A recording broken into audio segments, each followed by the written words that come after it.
What's going on, beautiful and exotic women of the world? So I received some requests in my last video regarding getting out of corporate America and escaping the toxicity and the politics of corporate America, and how beautiful women need to find ways to be their own boss or to set their own schedules, have more freedom in their life, and just overall have autonomy away from people and situations that want to take you out simply because of how you look. Whether we want to acknowledge it or not, there are people in the workplace who are threatened and insecure, and simply because of that fact, they will make your life hell and try to get you to quit, or they will try to get you fired.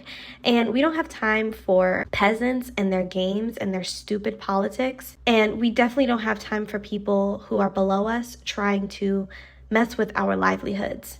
I don't know about you guys, but I have a lifestyle that I like to keep up with, and I absolutely cannot stand the idea of working a 9-to-5 for the rest of my life, where my destiny and my fate is in the hands of a hating ass bitch who is disguised as my manager. Like, I'm just not here for it. So I'm here to give you guys some more in-depth tips and tricks on how to escape corporate America. I'm going to talk more about trades today because I know that's something that we spoke about before in the comment section in my last video about this. So kind of just want to get into it today so that we can start sowing the seeds to get out of any toxic, tumultuous, stagnant workplaces and careers that we're in right now. So one of the main things that you want to be doing right now, ladies, is looking into alternative work.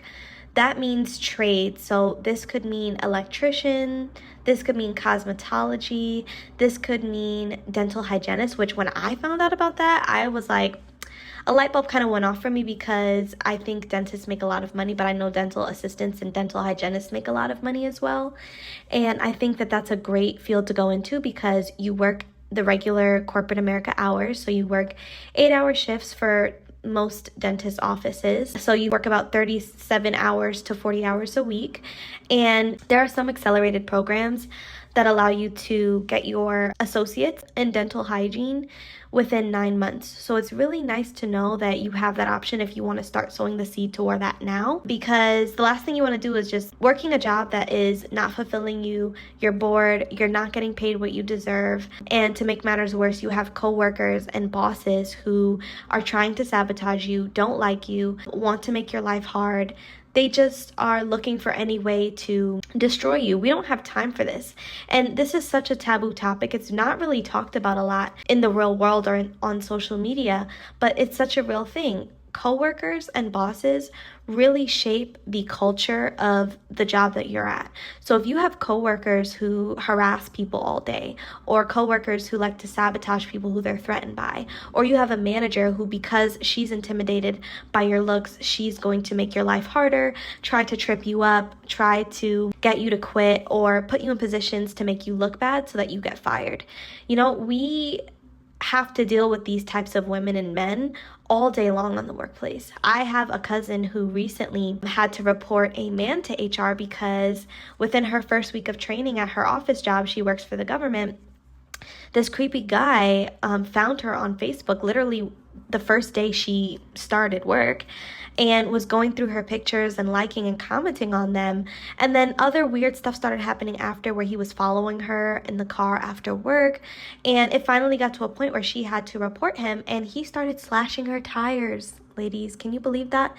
I know that sounds so crazy and scary, but yeah, some of these men in these workplaces, when you don't give them what they want, because this all happened after she told him, I'm not interested. Like, I am married, I have children. He literally could not take no for an answer and was obsessing over her and stalking her social media, stalking her in real life. When she went to HR and he got let go from the job, he found where she lived and started slashing her tires. I think he slashed them 2 or 3 times now. And it got so bad to the point where she had to go to the leasing office and have them look for ways for her to get a garage within the apartment complex to hide her car from this crazy man. So these are the things that gorgeous girls have to go through, unfortunately, when we work in 9-to-5 jobs and we're forced to be around people who we usually wouldn't be around. Like, if you think about it, a lot of these people, these men and these women who we have to work with, we would never befriend these people. We would never date half of those people.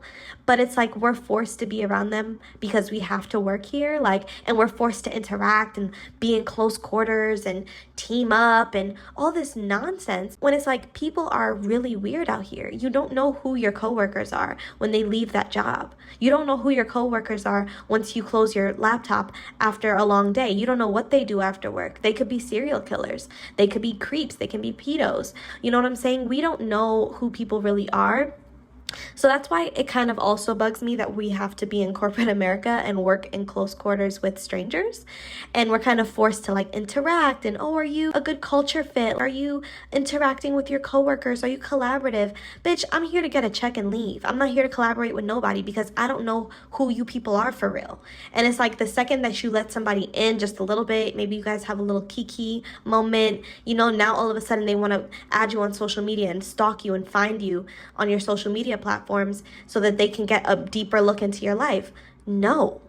And that's another thing. Working in corporate America is so draining because you are constantly having your boundaries violated for the sake of looking like a team player, for the sake of being perceived as someone who is likable and easy to work with. And it's so exhausting. So I know with trade jobs like electrician jobs and cosmetology and dental hygienists, even CNAs and phlebotomists, you know, these are trades and careers that you can go into that allow you to have a set amount of hours you work, but you're not in the typical corporate America's environment where you're seated at a desk and you have to sit there and do your task all day, and you're in meetings with your managers and you feel pressured to go on company trips and company retreats. There's none of that when you work at a hospital or a dentist's office. And for a lot of them, it's a service-based job. So you don't have to sit there and play the political mind games that they want you to play in these office jobs. I'm sorry, like, I just don't have the energy and the time for it.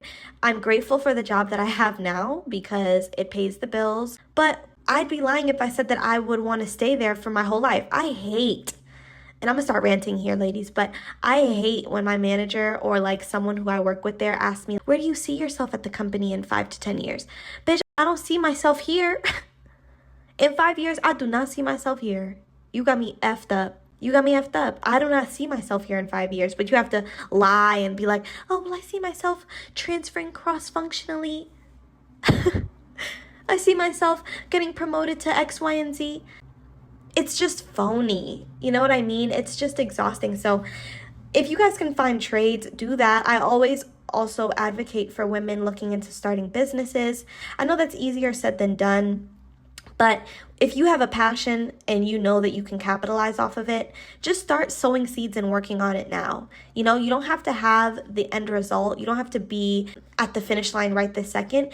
Just do something every day toward it. And I promise you, if you know that you can make money off this thing that you have been sitting on, just start the business. Go on Inkfile or Busy. I think it's Busy now, or LegalZoom, however you want to do it. Open your LLC and start doing what you want to do. It's so important that we start to look for ways outside of the traditional corporate America workspace to make money. We can't keep relying on corporate America when if they want to lay you off, they can do that. Even if you've been busting your ass at the company for years, if their pockets are hurting a little bit from the current financial climate, they can absolutely let you go, even though you were a valued employee, even though you gave them the best years of your life. They will let you go like that. And I don't know about you ladies, but it also just pisses me off when I think about the idea of having to ask someone the company has put above me if I can have a day off. That's crazy. Like, when you think about it, it's so crazy that we give these companies so much power over us. Like, I know, you have to get permission from your manager to get PTO or to have sick time, but even just that concept, like, as human beings, if I'm having a bad day, or if I'm cramping, or if I'm sick, or if my fish died, whatever the case is, You mean to tell me I have to get permission from you to have my own time to myself? It's almost like you hand your life over to these companies and they get to choose whether you have an off day, what holidays you get to take off, if they get to approve you for sick time and PTO. It's just like, I don't know about you guys, but I want to have the type of freedom where I don't have to ask anyone for shit. I just do what I want to do. I want to have FU money. Like the type of money where it's like, I only answer to myself and God. Because that idea alone turns me off so much from corporate America and from working a job. You know, I want autonomy for the long haul. So when they ask me, oh, where do you see yourself in 5 years? Where do you see yourself in 10 years? In my head, I'm like, I see myself running my own fucking business, investing in stocks. You know what I'm saying? Like, I see myself being financially free and not here. Not here. So, I don't know, ladies. Let me know what you guys think. I'm just tired of having to perform in the workplace in corporate America and put on this act like I really want to be there when I don't. And just let me know your thoughts. I'd love to have a conversation below. I'll also be leaving my email in the description box so you can share your stories with me there as well. Have a lovely day, ladies.